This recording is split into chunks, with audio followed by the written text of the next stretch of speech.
पापमोचनी तथा कामदा एकादशी का महत्व। युधिष्ठिर ने पूछा, भगवान, फागुन शुक्ल पक्ष की आमला एकादशी का महत्व मैंने सुन लिया है, अब चैत्र कृष्ण पक्ष की एकादशी का क्या नाम है, ये बताने की कृपा कीजिए। भगवान श्री कृष्ण बोले, राजेंद्र सुनो, मैं इस विषय में एक पापनाशक उपाख्यान सुनाऊंगा, जिसे चक्रवर्ती नरेश मानदाता के पूछने पर महर्षि लोमश ने कहा था। मानदाता बोले, भगवान, मैं लोगों के हित की इच्छा से ये सुनना चाहता हूँ कि चैत मास के कृष्ण पक्ष में किस नाम की एकादशी होती है, उसकी क्या विधि है तथा उसमें किस फल की प्राप्ति होती है, कृपया ये सब बताइए।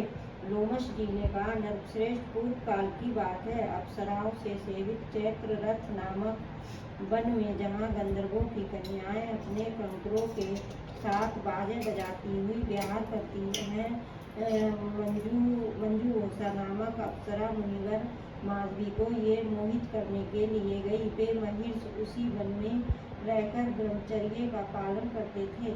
मंजूषा मुनि के घर से आश्रम से एक कोस दूर ही ठहर गई और सुंदर ढंग से वीणा बजाती हुई मधुर गीत गाने लगी। मुनि श्रेष्ठ माधवी घूमते हुए उधर जा निकले और उस सुंदरी अप्सरा को इस प्रकार गान करते देख सेना सहित कामदेव से परास्त होकर परवश मोह के वशीभूत हो गए। मुनि की ऐसी अवस्था देख मंजूषा उनके समीप आई और वीणा नीचे रखकर उनका आलिंगन करने लगी। माधवी भी उसके साथ रमण करने लगे। काम बस रमण करते हुए उन्हें रात और दिन का भी भान न रहा। इस प्रकार मुनि जनोचित सदाचार का लोप करके अप्सरा के साथ रमण करते उन्हें बहुत दिन व्यतीत हो गए थे। मंजूषा देवलोक में जाने को तैयार हुई। जाते समय उसने मुनि श्रेष्ठ माधवी से कहा, ब्रह्मान, अब मुझे अपने देश जाने की आज्ञा दीजिए।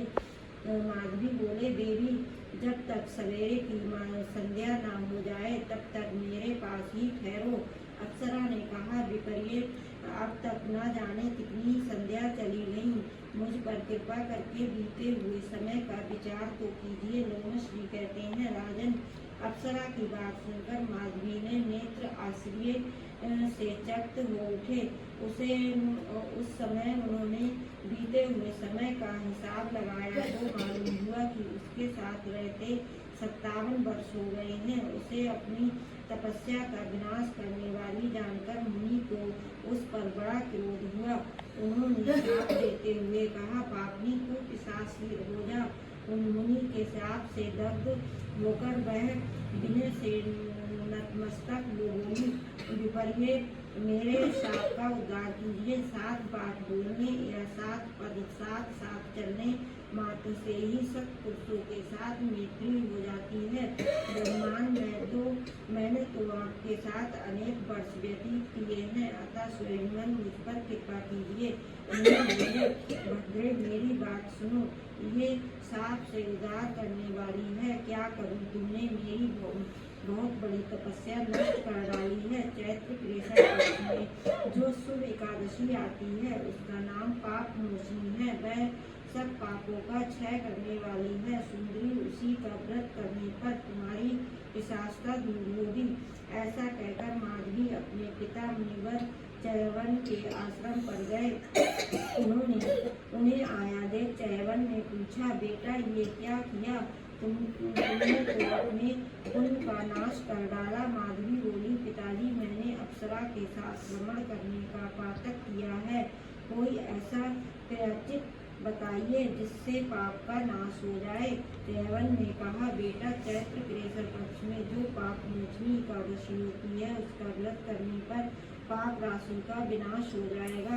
पिता का यह सुनकर माधवी ने उस व्रत का अनुष्ठान किया। इससे उनका पाप नष्ट हो गया और वे पुनः तपस्या से परिपूर्ण हो गए।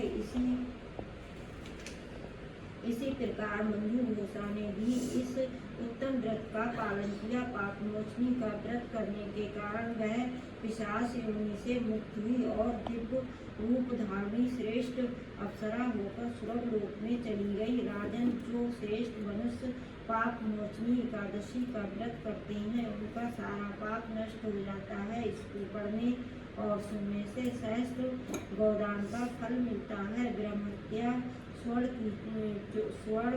की चोरी, सुपारपान और गुरुपतिगमन करने वाले महापातक की भी इस व्रत के करने से पाप मुक्त हो जाते हैं। ये व्रत बहुत पुण्यमय है।